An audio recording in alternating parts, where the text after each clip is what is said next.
बच्चों, आपको पता है हमारे दैनिक जीवन में भाषा बहुत ज़रूरी है। आप सोच रहे होंगे वह कैसे। इस प्रश्न का उत्तर मैं आपको इस वीडियो के मध्य में दूंगी। इससे पहले हम यह देख लें कि भाषा क्या है। प्यारे बच्चों, आपके बहुत सारे मित्र होंगे, आप उनसे बातचीत भी करते होंगे। वे भी अपने विचार, अपनी बातें आपको बताते होंगे, है ना। आप लोग एक दूसरे से बातें करते हैं ना। ठीक उसी प्रकार आप अपने घर पे अपने माता पिता, भाई बहन तथा अन्य सदस्यों से बातें करते होंगे और पड़ोस के सभी लोगों से भी आप बातें करते होंगे।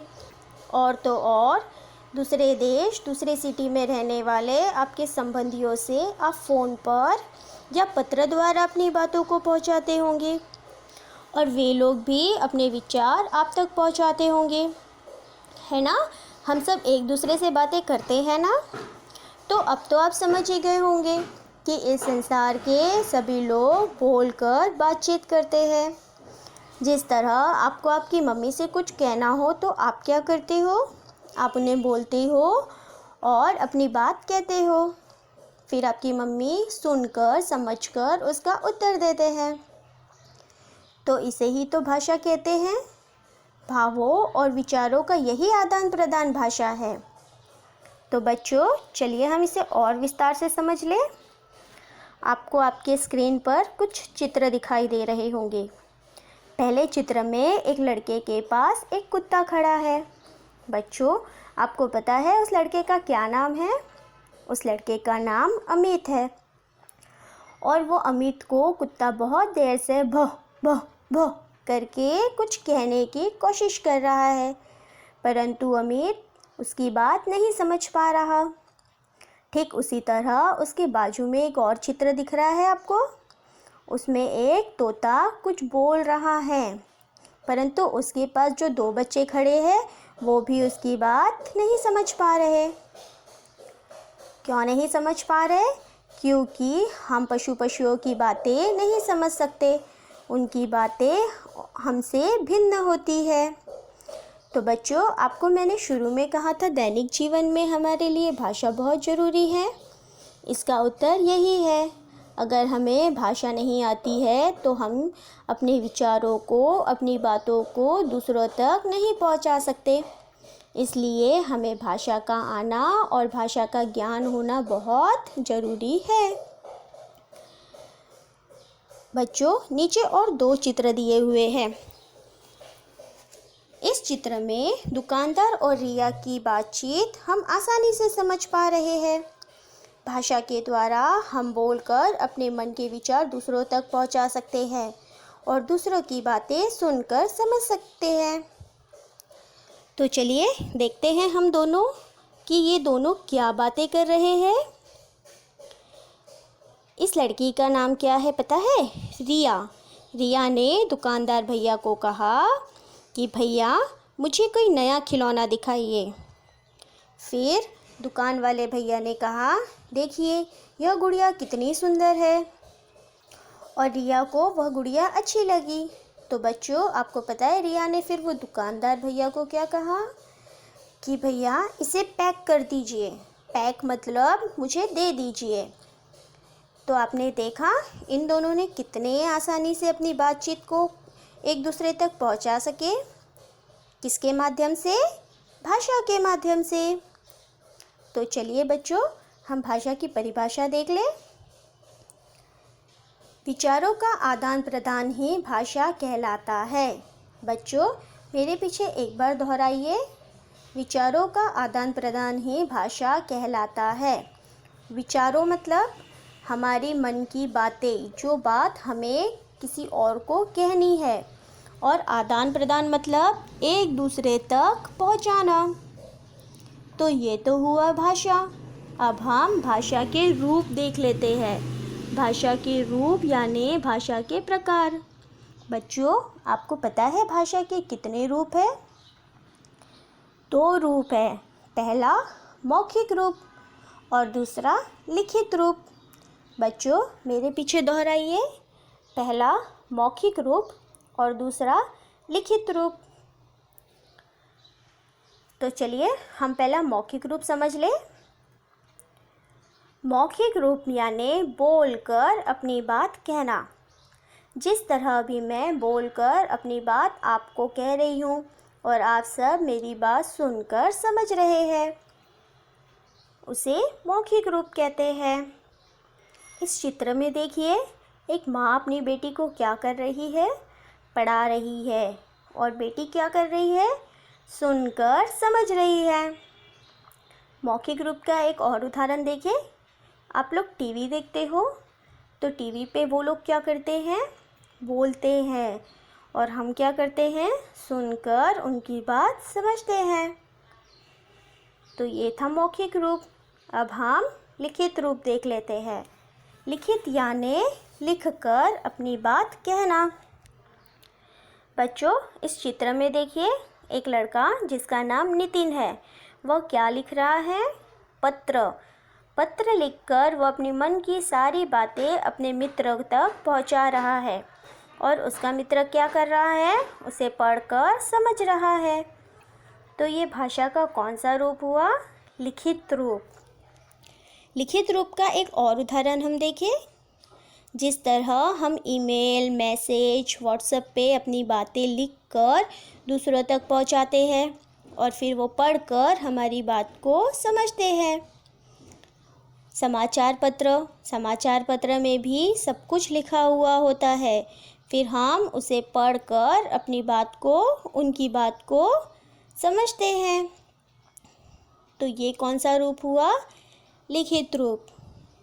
तो बच्चों, आज हमने भाषा के दो रूप देखे, पहला मौखिक और दूसरा लिखित। बच्चों, आपको एक बात पता है?